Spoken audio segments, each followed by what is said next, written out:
तो फ्लिपकार्ट पे लेटर के बारे में मैंने एक वीडियो बनाया है जहाँ पे मैंने उसके बारे में काफ़ी सारी चीज़ें बताई हैं कि ये क्या होता है, कैसे इसको यूज़ करते हैं, कैसे एक्टिवेट करते हैं। काफ़ी सारी चीज़ें मैंने उसके बारे में बताई हैं। लेकिन आज इस वीडियो में मैं आपको बताने वाला हूँ कि फ्लिपकार्ट पे लेटर के अंदर लगने वाले कुछ हिडन फीस और चार्जेस के बारे में, क्योंकि इन्होंने अभी रिसेंटली थोड़ी पॉलिसी में चेंजेस किए हैं और थोड़े फीस एंड चार्जेस यहाँ पे बढ़ा दिए हैं। तो अगर आप इस पे लेटर को अभी एक्टिवेट करना चाहते थे या करने वाले हो या फ्लिपकार्ट पे लेटर यूज़ करते हो, तो अभी आपको पहले ये चार्जेस के बारे में समझना जरूरी है, जो कि मैं आपको आज इस वीडियो में काफ़ी सिंपल तरीके से बताने वाला हूं। तो चलो वीडियो को स्टार्ट करते हैं।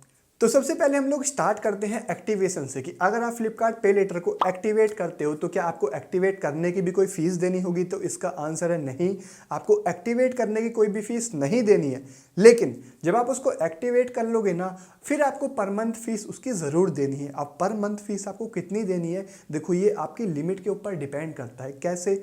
देखो जैसे कि आप पे लेटर को अगर एक्टिवेट करते हो तो यहाँ पे आपको एक लिमिट मिलती है, 1000, 2000, 5000 कुछ भी लिमिट मिल जाती है। तो अगर आपको लिमिट मिलती है 1000 के नीचे और बाद में आप उस पे लेटर को यूज़ करके शॉपिंग करते हो फ्लिपकार्ट, मिंत्रा या जहाँ पे भी पे लेटर चलता है, तो उसमें आपको 5 रुपये एक्स्ट्रा यूजेज फीस देनी होगी।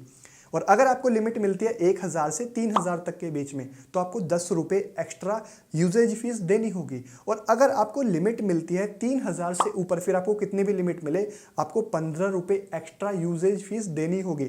और यहाँ पे ये जो फीस आपको देनी है, इसमें आपको 18% जीएसटी भी देना होगा। तो जहाँ पे आपको 5 रुपये फीस देनी होगी, वहाँ पे उसमें 18% जीएसटी में ऐड कर दूँ तो लगभग अमाउंट 6 रुपये के आसपास में होगी। जहाँ पे आपको 10 रुपये फीस देनी है, वहाँ पे 18% जीएसटी ऐड हो जाएगा, तो लगभग फीस 12 रुपये के आसपास में हो जाएगी। और जहाँ पे 15 रुपये आपको फीस देनी होती है, वहाँ पे 18% जीएसटी इंक्लूड करने के बाद आपको 18 रुपये के आसपास में जो फीस है वो पर मंथ देनी होगी। अब आपके मन में एक क्वेश्चन आ रहा होगा कि अगर हम फ्लिपकार्ट पे लेटर को एक्टिवेट कर लेते हैं, हमको मान लेते हैं 2000, 3000, 5000 कुछ भी लिमिट मिल जाती है, अब अगर आप उसको यूज़ नहीं करते हैं तो भी क्या आपको पर मंथ फीस देनी होगी?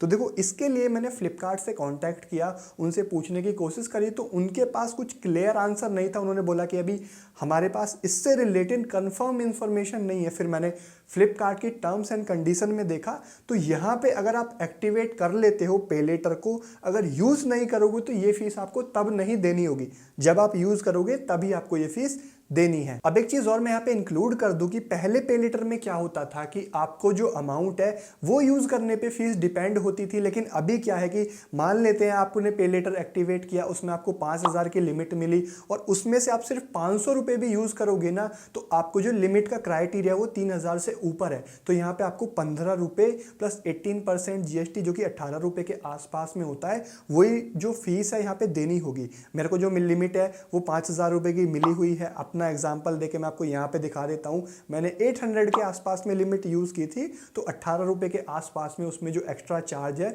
यूजेज फीस वो यहाँ पे लगी हुई है। अब ये जो चार्जेस मैंने आपको बताए हैं, ये वो चार्जेस है जो कि आपके पे लेटर अकाउंट पे लगते हैं, जहाँ पे आप पे लेटर की अमाउंट यूज़ करके नेक्स्ट मंथ उसका बिल आता है वो आप पे करते हो, तो उसमें चार्जेस इंक्लूड होके आते हैं, ये वो वाले चार्जेस हैं। अभी बात कर लेते हैं पे लेटर ईएमआई पे जो चार्जेस लगते हैं उसके बारे में।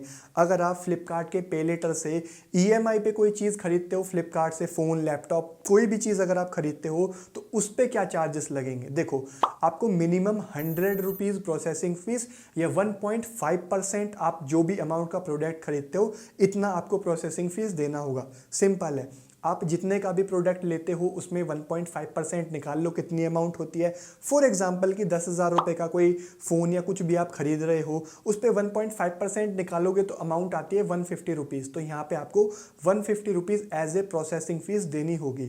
और अगर मान लेते हैं आप 5000 का कोई प्रोडक्ट खरीद रहे हो, उसका हम 1.5% निकालें तो जो कि अमाउंट आती है 75 रुपीज़। तो यहाँ पर आपको 100 रुपीज़ चार्ज देना पड़ेगा, क्योंकि मिनिमम 100 है और 100 से ऊपर है तो आपको 1.5% आपकी टोटल अमाउंट का, जितने का भी आप प्रोडक्ट परचेज कर रहे हो। और ये जो प्रोसेसिंग फीस है वो जितने भी आप प्रोडक्ट खरीदोगे ईएमआई पे, लाइक आपने एक फ़ोन खरीद लिया या एक दो चीज़ें और भी खरीद ली, तो जितने भी प्रोडक्ट आप ईएमआई पे खरीदोगे उतने ही प्रोडक्ट की आपको प्रोसेसिंग फीस देनी होगी, या तो 100 रुपीज़ या फिर 1.5%। अब इसके अंदर भी एक और चीज़ इंक्लूड होगी जो कि है 18% जीएसटी।